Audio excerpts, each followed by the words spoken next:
আপনারা দেখছেন জবর খবর, বাংলার স্পন্দন।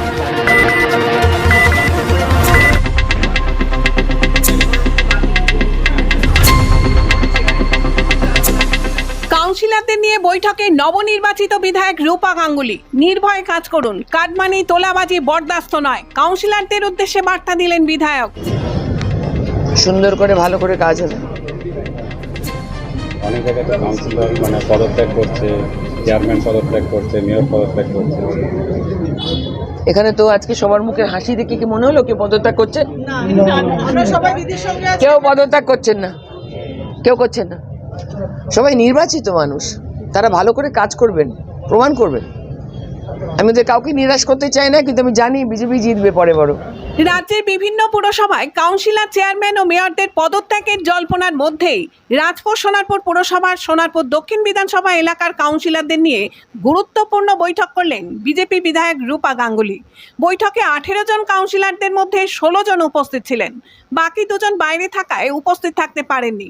বৈঠকে পুরসভার একমাত্র বাম কাউন্সিলরও উপস্থিত ছিলেন। প্রায় 2 ঘন্টারও বেশি সময় ধরে চলা রুদ্ধদ্বার বৈঠকে কাউন্সিলরদের উদ্দেশ্যে রূপা গাঙ্গুলি বলেন, সাধারণ মানুষের জন্য নির্ভয়ে কাজ করতে হবে এবং পরিষেবা পৌঁছে দিতে হবে। একই সাথে কাটমানি ও তোলাবাজির মতো অভিযোগ থেকে দূরে থাকার জন্য সতর্ক করেন তিনি।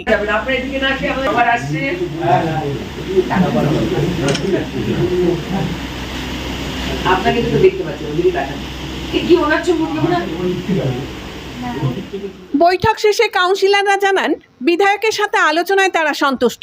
কাউন্সিলর সোনালী রায়, পাপিয়া হালদার এবং একমাত্র বাম কাউন্সিলর অর্চনা মিত্র অভিযোগ করেন, প্রাক্তন তৃণমূল বিধায়ক লাভলি মৈত্রের আমলে তারা কাজের ক্ষেত্রে নানা সমস্যার মুখে পড়তেন। তাদের দাবি, আগের বিধায়ক তাদের মতামত শুনতেন না, বারবার যোগাযোগের চেষ্টা করলেও সাড়া পাওয়া যেত না। আমাদের নতুন বিধায়িকা আমাদের সঙ্গে সমস্ত বিষয় নিয়ে গুরুত্বপূর্ণ আলোচনা করেছেন এবং আমাদের কথাগুলো উনি শুনেছেন, যেটা আগে কোনোদিন কোনো আগের বিধায়িকা শোনেননি। এবং আমাদের বোর্ডেও আলোচনা হয়েছে, সেগুলোও আমাদের কিন্তু সেভাবে শোনা হয়নি এবং গুরুত্ব দেওয়া হয়নি। কিন্তু এই আমাদের এই শ্রদ্ধায় বিধায়িকা উনি সবটা শুনেছেন এবং আমরা বিশেষ করে আমি তো খুব আপ্লুত এবং অভিভূত। কি নাম আপনার?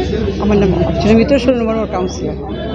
এবং এটাও বলেছি, আমি দীর্ঘ 10 মাস 11 মাস আমি কোনো কাজ করতে দেওয়া হয়নি, এটাও বলেছি।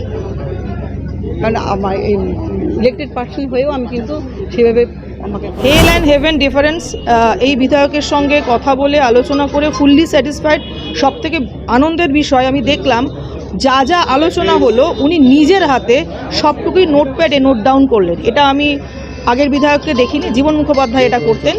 নিজে এমএলএ ম্যাডাম নোটপ্যাড নিয়ে নিজের হাতে সবটুকু লিখলেন, প্রত্যেকের individually each and every one, প্রত্যেকটা সমস্যার কথা তিনি শুনলেন এবং সেগুলো সলিউশনের জন্য তিনি ওয়ে আউট বার করে দিলেন। এবং একটা দীর্ঘক্ষণ বৈঠক, এত সুন্দর মিটিং হলো, উনি এত হাসি খুশি, এত ফ্রেন্ডলি, এত স্পোর্টিংলি হলো এবং চেয়ারম্যানকে নিয়ে সমস্ত কাউন্সিলরদের নিয়ে আমরা ফুললি স্যাটিসফাইড। এবং উনি কথা দিয়েছেন আমাদের সম্মান রাখবেন, সবটাই উনি দেখবেন। এক কথায় বলবো যে খুব ভালো। আমি আপনাদের যে সমস্ত মিডিয়া মাধ্যম রয়েছে তাদের প্রত্যেকের পক্ষ থেকে সোনারপুরবাসীকে বলতে চাই যে কংগ্রাচুলেশন। সত্যি আমরা ভালো একজন বিধায়িকাকে পেয়েছি, অহংকার নেই। আগের বিধায়িকাকে নিয়ে যে কমপ্লেন অন্তত আমার তো ছিল যে প্রচণ্ড অহংকারী, ধারে পাশেও ঘেঁষা যেত না, তো সেই অহংকার একদমই নেই ওনার।